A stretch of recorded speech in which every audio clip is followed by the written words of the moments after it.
Si podemos hablar, si queréis, no tengo prisa. Acabo de salir de permiso, iba a coger el metro. De permiso digo de darle permiso a Xabi Alonso para seguir en el cargo. O sea, porque fue un Banesto, digo, un clásico, pero no lo robé. Simplemente arbitraba Sotogrado y cambiaron a Vinicius. Guapo, por cierto.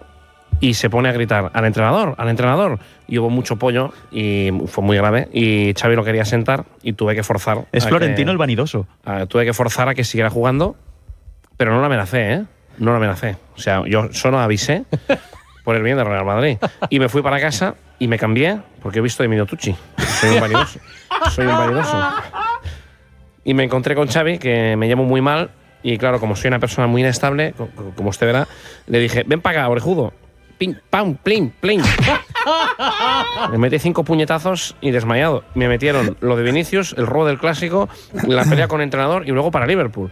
Y cuando estoy del permiso, digamos, que le doy a Xavi, lo que hago es drogarme, que es poner Real Madrid Televisión, me refiero, que es la única droga que consumo.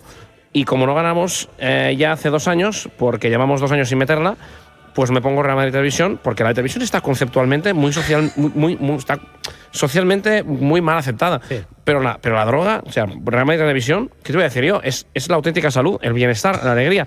Hay 5 derechos universales que son innegables al hombre, a la raza humana. Uno es la Champions, otro es el arbitraje y otro la dignidad. Y, en fin, los otros 2 que se me han olvidado.